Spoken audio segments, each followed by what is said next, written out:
I need to break down the problem to its root problem. And so one helpful thing you can do is ask yourself the 5 whys. 5 whys is, well, let's say, well, how come I can't lose weight? Well, because I'm lazy. Okay, well, how come I'm lazy? Well, because no one ever taught me discipline.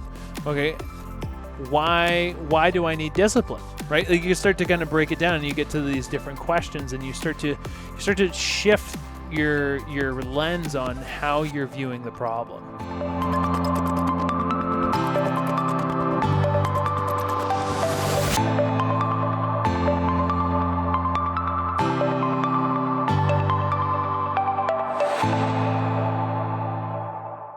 Hey there, what's going on? My name's Brian Pickowicz. And I'm Lindsey Pickowicz. And we want to welcome you to this week's episode of Conquer the Day.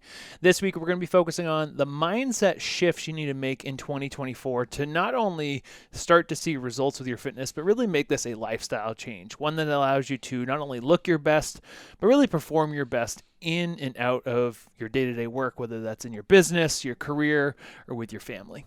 Yes, and we're talking about mindset as the third part to our series as we've kicked off 2024. We've taught you everything that you need to know as a busy professional or business owner when it comes to nutrition in part 1, fitness in part 2, and today we're diving into the mindset side of fitness, which is the part that feels so elusive and at times confusing and frustrating because you know what to do, you're just not doing it, right?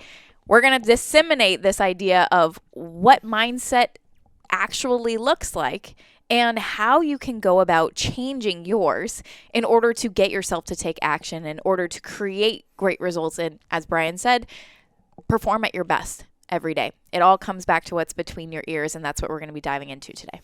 So when we talk about mindset, it's really important that we understand how it really keeps us stuck when it comes to our fitness and our health. Because for a lot of people, they have a strategy, right? And the strategy to getting in shape or losing weight is not overly difficult, right? There's some nuance there when it comes to, well, maybe you do need to learn how to eat on the go better. Maybe you need to understand more of how nutrition works at restaurants. Maybe there is an approach to your training that is going to allow you to build a healthy body without getting injured. And that's a valuable piece of the equation. But the truth is that you can have the perfect plan and still not execute. And so if you feel like, hey, I do understand what I need to do, I just can't do it, like Lindsey said, we have to start to address what's happening behind the scenes, right? What's happening inside of our mindset? What's happening inside maybe our beliefs or our thoughts? And how are our emotions driving us? And it's so critical that we start to have this discussion because if you don't look at your mindset and you don't understand it, then it's really easy to feel like you're the problem. When you're not the problem, your mindset is. There's a pattern, right? There's a pattern of focus. There's a pattern of belief that you get stuck in, and that's what keeps you from really seeing the results that you want. So at the Fitness Project, what we believe is that psychology is 80% of the equation, right? If we can address how we're approaching the journey becomes much more successful. And so for us, one of the things that we really focus on as a collective unit is combining the best of personal training and nutrition coaching with lifestyle coaching, because you can have the best strategy for your body and still not take action. But if we have those 3 pillars connected, then it becomes really easy not only to get great results, but to sustain them. And so today, tying it all down, that's why we're going to really focus on mindset, because if you have the nutrition in check, you have your training in check, these are the real tie-down points that are going to make this a fulfilling lifestyle change that really allows you to look, feel, and perform at your best. Love it. Yes. So this will round off our 3-part series, and we hope that you've gotten a lot of value from the first 2 episodes. We'll make sure we link them below in case you missed out on that strategic element of getting in shape this year. But when we're talking mindset, I want to dive in with starting to define it, because mindset, again, like I said at the beginning here, it feels very elusive. It feels very vague. You might say, oh, I'm just missing that mindset piece, but we don't really know what that means or how to go about changing it, which can be really, really frustrating and even at times feel hopeless because it's like, well, I've just been struggling with this for 10 years, 20 years. When is it going to change, right? First things first, your mindset, if we're defining it, is really this lens through which you see the world. It's how you make sense of the things around you and also your own self, right? How do you fit into the equation of the world? Determining those answers is really what makes up your mindset. And if we're breaking it down, there's 3 key elements that we can tweak that make up your mindset. And if we tweak these things, it makes a world of difference in your behavior and in your actions. The first thing that makes up your mindset is your beliefs. You have beliefs about yourself. You have beliefs about the world, the way that things are, the way that you are. Sometimes these are global, like nutrition is difficult. Nutrition is confusing. That's a belief. Yeah, it's more of a generalization of how something is. Whereas there's also rules that are beliefs. Think of these as if-thens. Yeah. If I eat 1 piece of pizza, then I usually have 6. Or if I eat 1 piece of pizza, then I'm a failure. Yes. Right? You can think of a rule as something that is a criteria for failure or success, right? If Lindsay loves me, she'll tell me, right? Or if this podcast is good, you'll give it a thumbs up. Right. Yes. So these beliefs are also really important to understand because they're a feeling of certainty. There's a feeling that what I just said was true, right? If I have 1 piece of pizza, that does mean I'm a failure. It's like, well, is it possible that you could have a piece of pizza and not be a failure?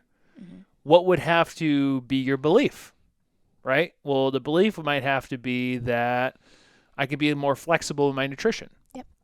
But understanding that that is such a core piece of our mindset really allows us to inform the next pieces we're going to talk about too. Yeah, and your beliefs are formed off of evidence that you've gathered through life, things that you've been told were true, and just things that you've started to adopt as truth, right? If you look around you, you have beliefs about everything. Even if you haven't necessarily intentionally formed those beliefs, you have beliefs because, again, it helps you make sense of the world.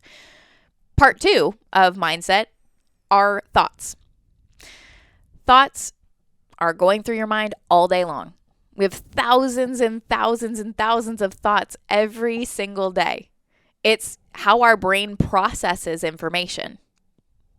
And the great thing about your brain is that it's a deletion tool. If you had to actually process the thousands of thoughts in your day that go through your mind, and you had to distinguish, do I want to keep this thought or not, you would feel like you're going crazy. It would be so much information. Your brain deletes things that it feels are not important.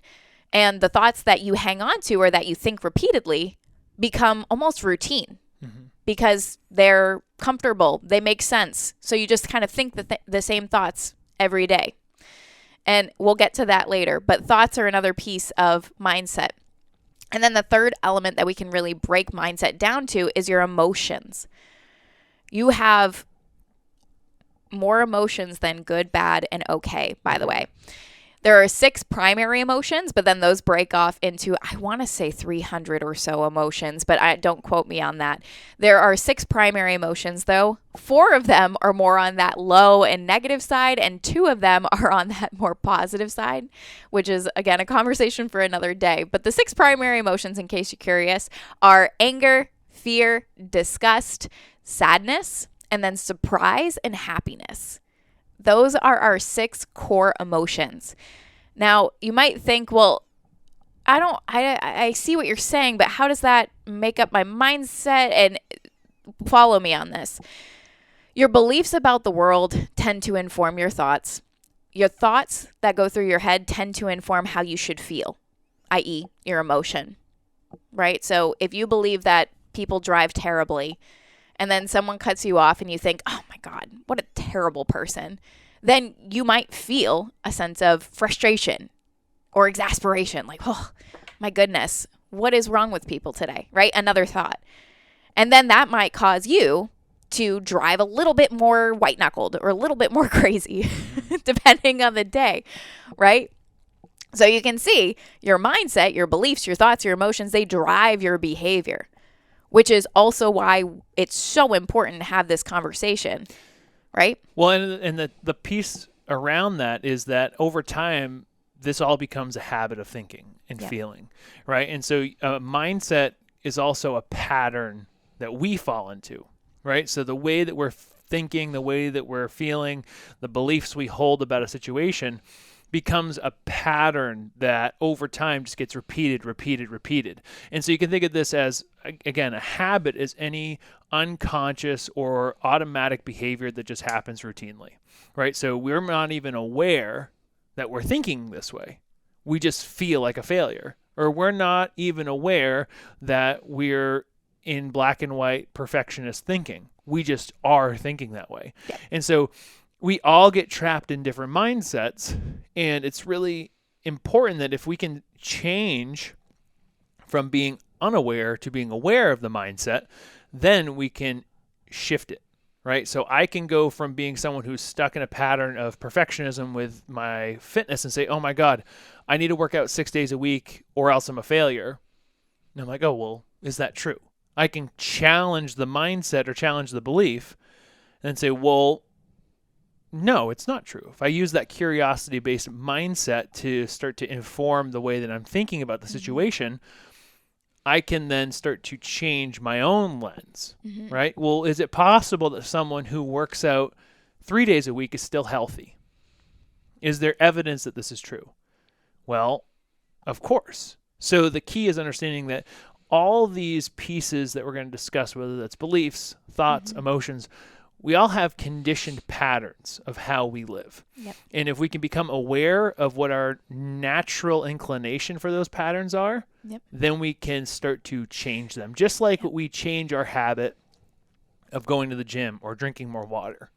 We can shift our internal habit as well, and that's where change starts to come through. Yeah, and there's a few different, we broke it down. We had some great dialogue, Brian and I, about different mindsets that we see people get tripped up in. And so what we want to do is we want to give you 4, we've categorized them to make it easy. We're going to give you 4 different mindsets that we see routinely in others, new clients that are working with us consistently. We see these mindsets pop up all the time. So there's 4 to let go of and leave behind in 2023 / the beginning of 2024. And then there's 4 that we want to adopt, because we can't just eradicate a way of thinking without bringing in another form of thinking, right? We can't just delete. We actually have to replace. So that's what we want to do, and we want to break it down so that you can identify kind of where you're at and maybe what pattern tends to stop you from taking action or getting in shape, and then give you the idea of what to replace it with so you can, again, make those shifts. The first mindset that we tend to get stuck in is perfectionism. And some other ways that we've described this, or we've caught other people saying it, is being all in or all out, or feeling like there's one right way to do things and that's the only way.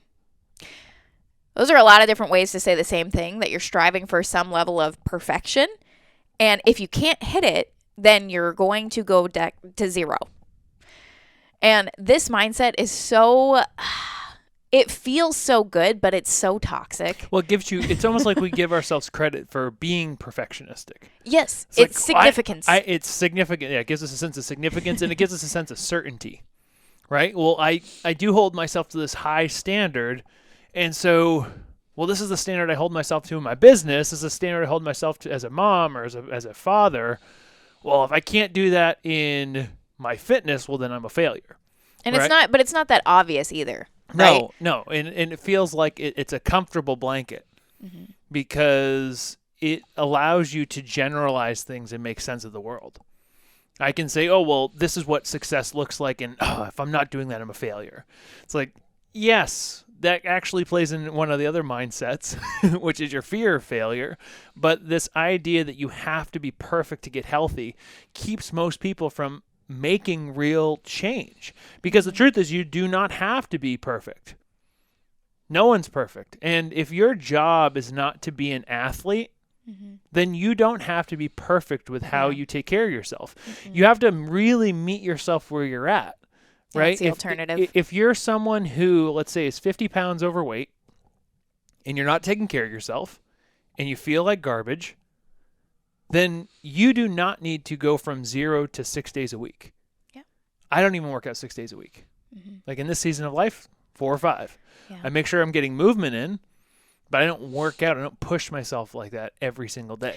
Yeah, and I think that it's such a sticky mindset because I see this all the time, even just through comments or little conversations that aren't even necessarily about like with our clients. But I hear people say things like, well, I just do so much better when it's a daily habit. And it's like, I get that. I hear you. That makes sense.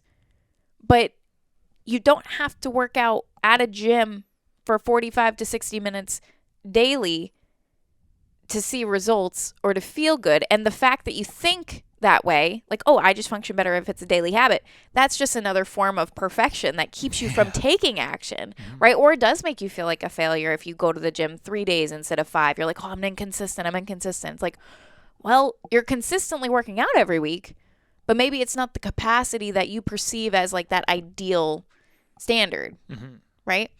Well, and so understanding that if the first belief or the first mindset to change is perfectionism, the second one is self-criticism. Yeah, because it's where you go if you're not perfect, too. Yes, it's where you go if you're not perfect. Like, oh my God, like I didn't work out this week. I didn't work out today. I didn't eat the way that I planned. Now, it's important to know that if you're routinely facing the same challenge, then we do need to develop an understanding of what is the root cause of that challenge. So if your self-criticism manifests as, oh my God, like I just never have the time. Like I just never have the time. I never have the time. I never have the time. I'm inconsistent in my workouts. We do need to get to the root of the problem. Because not having enough time or not doing the thing you said you wanted to do is a symptom of a deeper problem, right? The symptom manifests as I don't have enough time. Well, the root problem is what's creating that as an outcome, which might be how you manage time. It might be the amount of time you believe you need. It might be the belief that it has to be enjoyable, and so therefore you keep avoiding it. True. Right? So the point of me sharing that, though, is the self-criticism masks the root. It does. That's a very good point. Can I jump in? Absolutely. I was talking to somebody the other day about where she was getting stuck, simplifying it based on what we're talking about today. But she started giving all of these reasons, and she was like, well, I make excuses, and I have an hour commute, and I have this and I have that, and I'm just really tired and I'm just exhausted. And then she shifted into a pattern, and I was like, whoa, I see what just happened there. She was telling me all the reasons that were genuine challenges, genuine concerns. They weren't necessarily like she has health issues and some other stuff that make her really tired. So it was like, oh, those are reasonable. That makes sense why those are a challenge. And then she goes, oh, but like I am just a mess. Like I just have, I don't know what's wrong with me. I just need to clean it up. I need to get myself together. And she started like way dipping into this like intense self-criticism. And I was like, listen, in my head anyway, I said out loud like things like, hey, it sounds like you're honestly really hard on yourself, and that might be another challenge. And she agreed. But what's really happening there is we can't make sense of why these challenges are things we can't remove. So we default into blame. We default into blaming ourselves and saying, you suck, you need to get it together, like almost like that, I don't know, childhood coach that said you suck, and that fueled you up to get you to take action or do things differently. And so it's a comfortable, again, like pattern or mindset. Well, and the problem is that motivation, it's like we're driving from disgust or anger. Those primary emotions. And what the emotion that we use to fuel ourselves is the bank we have to keep going to make withdrawals to keep us going. Right? So it's like if the bank of Brian says, hey, we use anger to drive us, well, I have that internal thermostat of when things are going well, I tend to coast for a little bit because, hey, I've reached my goal. Things are going well. Until I dip back down, I hit that point where I'm frustrated, anger comes back, and it fuels me again. And so a lot of times we use self-criticism as a mechanism to get us going, but not realizing that it actually keeps us from making things what we want them to be. Which is because, like you said, self-criticism is a mask for the actual root problem. Yes. Right? So in her case, going back to that same example, the root problem was that she was doing the wrong strategy for where her body was at. Her body had been through a lot of stress. Again, she had health issues, and she was trying to say, oh, I just need to diet really hard. I just need to start working out every day again. Like, that was her default.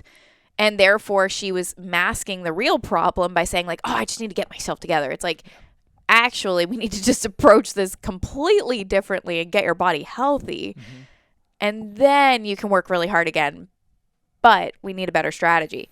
So self-criticism is definitely, there's no room for self-criticism on the road to success, is something that I say to clients a lot. And it's true. Yeah, and we're just what we're doing when we're criticizing ourselves is we're also just generalizing, right? It's my fault. It's like, no, there's a part of you that is the problem again. There's a strategy in place. There's something that, like, whenever we say it's just this, it's a simplification and overgeneralization. Mm-hmm. So we have to, again, when we talk about what we need to develop, I'm going to give it away a little bit. We have to develop a little more curiosity. Yeah, right? Less judgment. Less judgment. Because if we feel like we already know the answer, then the only problem is us. Right. If I feel like I already know what I need to do, I just need to do it, it's like, that's not accurate. Because this season of life might be totally different. Yep. The third mindset, so the first two mindsets, perfectionism, self-criticism, the third mindset that we have to really remove this year in order to get to where we want to be is being in the state of catastrophizing. Yeah. Telling ourselves that we ruined everything. My diet's over. The week is a mess. It's like, when we're in this state of catastrophizing, we're oversimplifying and overgeneralizing. And overcomplicating. Overcomplicating what the truth is. We're telling ourselves a story that gives us a sense of certainty and significance, right? It's like, oh my God, that was the hardest thing I've ever done. I had a client who was, and I understand and I validate what he was experiencing, but I challenged the belief because he's texting me the other day. He's like, oh, I just went to Chinese with a friend and it was the hardest thing I've ever done to not eat like I usually do. And I said, the hardest thing you've ever done? Didn't you have a business that was really struggling during the recession? Didn't you tell me that was like the most stressful time of your life? I said, was it harder than that? He said, no, it just was really difficult. I said, that's great. Yeah, it is. It is really difficult. You had to sit with the discomfort of not wanting to eat all the food that you wanted to. And I understand how that was challenging. But it wasn't the hardest thing you've ever done. And that's so important because what happens is what we tell ourselves we feel. Mm-hmm. If I tell myself, oh, I'm so angry, I'm so frustrated, this is such bullshit. If I tell myself that, my thoughts, my beliefs, and my emotions all collide together, and it fuels how I feel. One of the examples I'll give clients oftentimes is what you focus on, you feel. So have you ever been really busy, like running through the house, and then you kick something quick? You're like, oh my God, that hurt. But you're so busy focused on where you're going that you don't even have time to think about it. Yeah. Or you're just like, oh yeah, that hurt. Boop, I gotta go. Damn it, that hurt. Boom, I gotta get out of the door. Or sometimes you'll kick something, or you'll slam your finger in the door, and then you'll be like, oh my God, that hurt so bad. And then you just keep focusing on it. And the more you focus on it, the more you feel the pain. Right? Catastrophizing makes that sensation of what we're experiencing so much more intense. Or it's like that is catastrophizing. Another example, yes, exactly. Another example of catastrophizing, saying, I'm starving. Oh my God, I'm starving. Our language and our emotions collide. It's like, you're not starving. You're hungry. Mm-hmm. None of us are starving. Mm-hmm. If you're someone who is, and I say this, even I'll put myself in this category. If you have body fat, your body is not starving. Your body is able to sustain itself based off of the energy stores that you have. That is why we store body fat.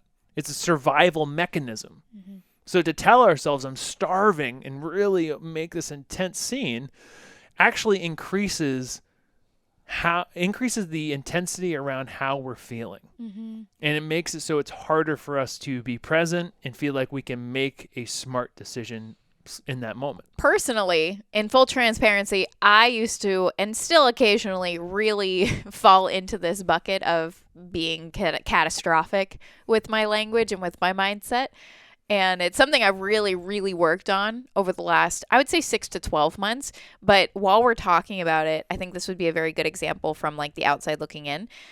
How would you say that I have changed this mindset Like, what did it used to look like?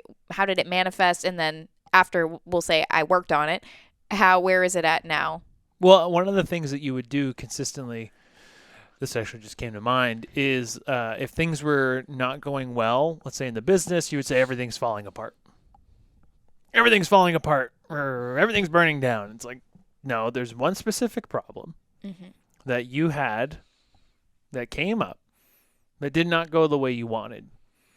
And again, when we catastrophize, it might be that we're making sense of the world. It might be that it's helping us cope. It might be that it's making it so that we have a simplified view around something that's happening when we're in an intense emotion. Right, just helps us make sense of something and helping us reduce the intensity, actually, of what we're experiencing by saying, this is how it is, and it starts to narrow us in. But it doesn't allow us to solve the problem effectively. I think it's more that it makes us feel like we can be understood. Or it gives us a sense of peace that it's outside of our control. Maybe. I think that from a personal experience, it's more that there's all these things happening and I don't really know what it is, but everything is falling apart. You're like trying to communicate as simply as you can by grabbing onto a statement like everything is falling apart. So it's like, understand how I'm feeling. Or when you're sick and men have man colds and they're like, oh my God, I feel awful. It's terrible. It's like they're just trying to be understood, right? If you think of like little kids that have outbursts, it's like they just want you to understand how intense they feel right now and they don't know what to do with their hands. So it's like our way of being seen or being understood, I think. No, I think that's completely valid. So again, if you're someone who finds yourself catastrophizing around your diet or your workouts or your progress, it's like you got to start challenging that, because that doesn't help you solve the problem. It doesn't help you find a new way forward. If you're telling yourself, oh my God, I ate a piece of pizza and I'm a failure, or oh my God, I'm way off my diet. Yeah. Like, are you way off your diet, or did you have 2 meals? And now if you can start to remove the emotion, right, and tell yourself the truth, then you can start to problem solve more effectively. Yeah. And I think all 3 of these really collide to one root, right? So perfectionism, self-criticism, catastrophizing, those are helpful mindsets to leave behind. But the biggest thing that I think a lot of our clients or people who are coming into the program, I see consistently come up that we need to address in order to make progress this year is we have to let go of the fear of failure. We have to let go of this belief that the past equals the future. We have to allow ourselves the opportunity to see that change is possible. And there was this really great study that I saw, because I think it was just a good representation of this fear of failure, that was essentially this study where the scientists took rats and they put them through a maze, but at the end of the maze they had a piece of cheese. And so they would time the rats, put them in the maze, and they would intensify the smell of the cheese, so they would move to the cheese at the end of the maze. And so they timed these rats, and they got the baseline pace that they were going at, and then they changed the model. They didn't necessarily keep the cheese, but instead, behind the rats, they put the smell of a cat. And what they found is when there was something behind the rats that was terrifying, it moved them much faster through the maze. And so I share that because it's a really great illustration of how we're all motivated by fear more than we're motivated by the idea we're going to receive pleasure, right? We're motivated by the avoidance of pain and the idea that we're going to receive something positive in the future. When we're in that state, though, if we have to consistently go back to the fear that we're going to fail in order to move us, when we start succeeding, we cool ourselves down, right? When things start to go really well, we say, oh my God, I kind of need that little dip. This feels unfamiliar. And so we start to cool ourselves down, and that's what drives us forward. And so this fear that we're going to fail, or the fear that we're going to fail using it as a driver, keeps us from really making it to the point where we can succeed. Like really making it to the point where we're like, this is just how I am. I don't have to be afraid of failing anymore. Like I don't fear being unfit Like, it's not a fear for me because I've conditioned the state of living healthy up to this point. It's the same thing for someone who wants to make a change. It's understanding that it's okay to feel fear, but we don't have to consistently return to it to drive us forward. The other challenge with this mindset of fearing failure is that usually the fear of failure will either stop us from taking action in the first place, like it will keep us from taking a perceived risk because fear of failure is so eminent and so intense, or it will cause more of a knee-jerk reaction. Like we'll go back to what's familiar even if we did fail, and it doesn't really make sense. But when you really talk about that example of like you're just trying to get away from something, so you're just moving fast, it makes sense that you would make rash decisions. This fear of failure manifested outwardly looks like, hey, here's a new opportunity in business or in fitness, or here's something new that you could really do to get to where you want to be. And then it's unfamiliar, it's uncertain, there's risk involved, and you're so afraid to fail and waste your time, waste your money, waste your energy, that you're like, no, I'm not going to do that. Even though there's a likely success rate, right? It doesn't matter because the fear of failure is stronger. And then what do you do as an outcome? Well, maybe you don't do anything, but more likely than not, you're like, oh, well, I'll just do this thing instead. Maybe it will turn out different this time. Maybe that for some reason, it'll just work this time, even though it hasn't worked many times before. So that's usually the behavior that comes out of a fear of failure, is you almost produce the failure that you're so afraid of failing or experiencing. So it's really something to leave behind, is why I say all of that, because it really is unproductive. We have to shift and focus on where we're going and what we're going to get out of it. So with that said, shifting, because we've talked a lot about, okay, here's why these mindsets are a problem, here's why we should leave them behind, but what do we replace them with? We've given you some hints, we've kind of talked about it a little bit, but giving you something to grab onto that's empowering and that you can start to condition internally is the next step to really close down this episode and make it super valuable for you. Mm-hmm. So if those are what we have to leave behind, what we need to start to see is that if we can adopt a mindset of optimism, a belief that things can change, a feeling of self-efficacy, that we can influence the future through our actions, we start to develop this belief that no matter what happens, we can make progress. And it's so important because the feeling of failure, right, the feeling that we are going to fail, shifts automatically when we have a mindset that is based in optimism. And that optimism doesn't have to be that things are going to be perfect. That optimism doesn't have to be that you're going to change overnight.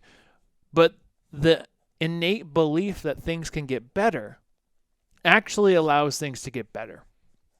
And so the first thing is deciding that what you're going to focus on.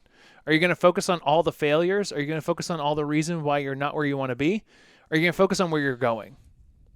Someone asked me yesterday, they said, well, what do I do if I start to feel like I'm failing? How do I get myself out of it? If I have one day that is different than, say, I'm celebrating a birthday, how do I keep that from becoming a pattern? So you focus on what you want and you remind yourself why you want it. Mm-hmm. You have to reinforce the idea that you're moving in a positive direction, and you have to remind yourself of why it's important that you go there. And then again, that optimism is that my actions do matter, because they do. Mm-hmm. That's a great depiction. And conditioning a new mindset, because we're going to talk about 3 more, you have to think about conditioning the body. Or like when you're a kid and you're playing sports and you have to do summer conditioning, right? You just feel like you're going and you're doing cardio activities until you feel like you're going to puke. And that's just because you're repeating the same thing over and over again until it gets a little bit easier or your body gets stronger, right? You're leaning in when you want to give up. You're leaning in when your body's tired. And now when it comes to conditioning a new mindset, sometimes it's going to feel like that. It's going to feel like, oh man, I keep hitting the same wall. Like, I feel like a failure.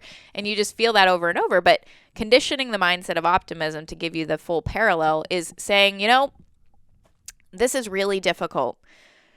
Okay, I can change. Things can get better. I can change. Things can get better. And it's saying it out loud. It's writing it down. It's putting some visual cue. It's conditioning it, reminding yourself of it consistently. And it's the same with all of these, but optimism is a great example of conditioning your mind. The second mindset to lean into is focusing on progress over making or being perfect. Progress over perfection. We say it a lot at the Fitness Project. And the secondary rule to lean into is getting 1% better. There's a rule that James Clear talks about in his book, Atomic Habits, called the 1% rule. And the idea is if you get 1% better every day, the compounding effect happens over a year. And before you know it, you're 38% better by the end of the year. Well, I think the important thing to know about Keystone Habits is that it allows you to simplify what you're solving for. So the Keystone Habit is the one habit that you put in place that positively impacts the others. And it's really about developing a mindset of small wins, because small wins create big wins. You think about, we'll use sales as an example. If you wanted to increase your sales in your business, well, yeah, you could go and try to say, oh, here's all the things we're going to do. It's going to be perfect. Or you could focus on making one additional call per hour. Or you could focus on having one habit of setting your call list in the morning. Now, that might not feel like a huge win, but it's going to influence the other decisions you're going to make throughout the day. So if you sat down and said, okay, these are the 10 prospects I have to reach out to, and let's say it's a new habit, right? I'm saying this is a new habit. These are the 10 prospects. And then you spent the next hour reaching out to them. Well, that's going to impact the rest of the decisions you make throughout the day. And so it's a matter of getting those small wins, because the small wins are what make the big wins. You can't go to the gym and lift 500 pounds without first warming up with 100, right? You can't get to 500 pounds without lifting 200. And so every single sequential step from where we are to where we want to be is the process of improvement. Yep. And we have to give ourselves credit. So again, it's like a wedge.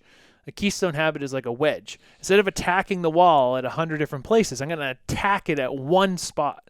And if I attack and I attack and I attack, that wedge starts to get bigger and bigger and bigger. And before you know, the hole is wide enough to drive a car through. That's what we're trying to do when we talk about building habits, to make progress instead of focusing on all the things we feel like we have to be perfect. Make one habit perfect, but make it as small as you can so that you can consistently take action on it. Now, the third mindset to adopt and pull in 2024 is a mindset of curiosity. Now, this is really going to replace that mindset of self-criticism, self-judgment, and just beating yourself to a pulp when you don't do the things that you say you want to do, right? And why do you think that curiosity is so important, and how can you start to implement it?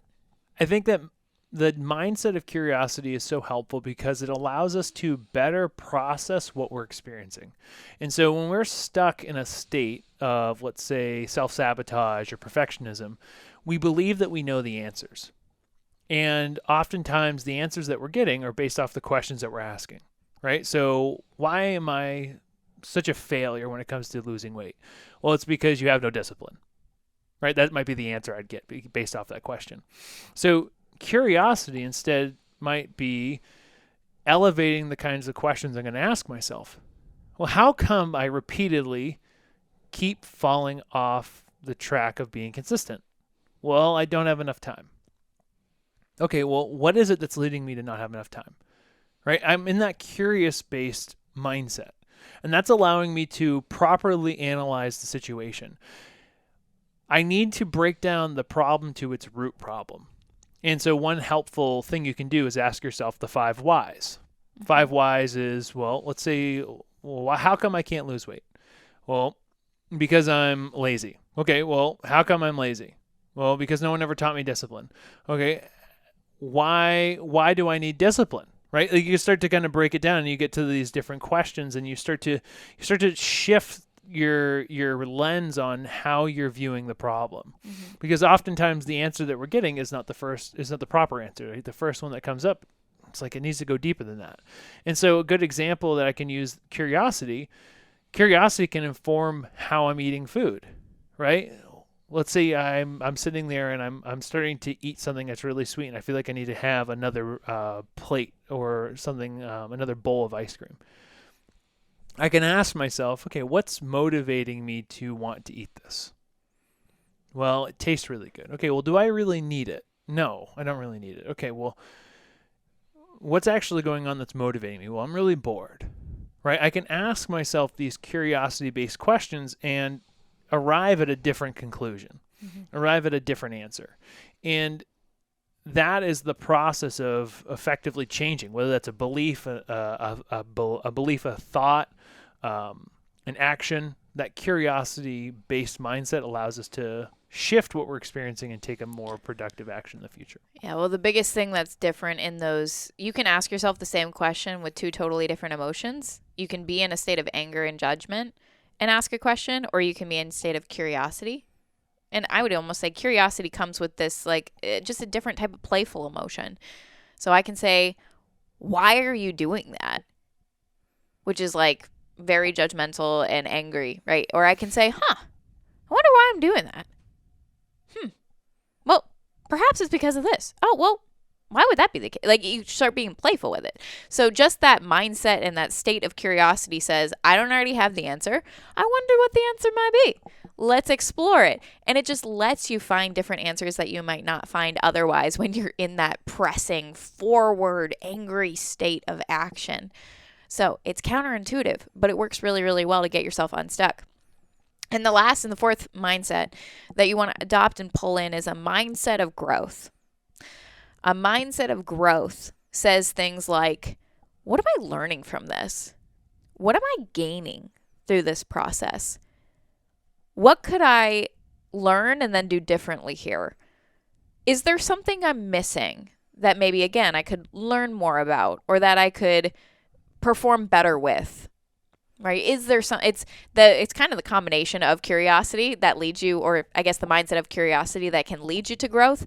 However, if your goal and your mindset is, I am going to grow from this, then you totally see a different world in front of you. Instead of a world of problems, you see a world of opportunities. Mm-hmm.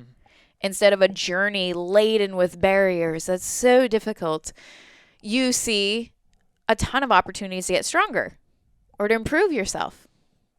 So the mindset of growth is really the one that ties all these other pieces together and anchors them in. Mm-hmm. Every opportunity in front of you is an opportunity to grow. And you get to decide that just based on how you see it and your mindset around it. So on that note, these are the points that we really need to continue to look at when we talk about mindset. We know this is a deep dive, so there's a lot to process. But the tie down that we want to give you is just remember to stay curious. Remember to challenge the way you're thinking. If you feel like you have the strategy that you need when it comes to your nutrition or your training, but you're not seeing the results that you want or you're not putting into practice, ask yourself, how am I viewing the situation? What beliefs do I have about it? What rules do I have about it? What is the way that I'm thinking about my fitness or my health? And how would I start to think about it if I wanted to get the results that I wanted? Everything that we do is based off the way we think about it. So if you can change the way you think about the problem and just become more focused on where you're going rather than where you've been, it's going to be a lot easier to see the results that you want and make that positive lifestyle change. Mm-hmm. With that said, we hope that this has been helpful, and we'd love to have a conversation with you about it. We want to hear your thoughts. We want to hear your takeaways. So if you are watching on YouTube, then comment below what your biggest takeaway was. Maybe the mindset that you typically get stuck in and which one you feel like you really need to adopt. You can say all of them, but maybe specificity would be helpful. And if you're listening on Apple Podcasts or you're on Spotify with us, then we'd love to actually meet you and, again, have the conversation. So what we'd love to do is we'd love to invite you to our free Facebook community called Energy Secrets for Business Owners and Professionals. This is a free community that we've built. It's an incredible little unit of professionals and business owners who all want to prioritize their health, take care of themselves, and also be able to be of greater service to the others around them. So if you want to be a part of that community and share your biggest takeaway from this episode, please go ahead and click the link below. We'll invite you to the free Facebook community. You can apply there and fill out the membership questions, and then we can get you approved and have a great dialogue about this, and you'll be immersed even further. On that note, we hope this is helpful. We hope this serves you. Now go out and conquer your day. Cheers. Cheers.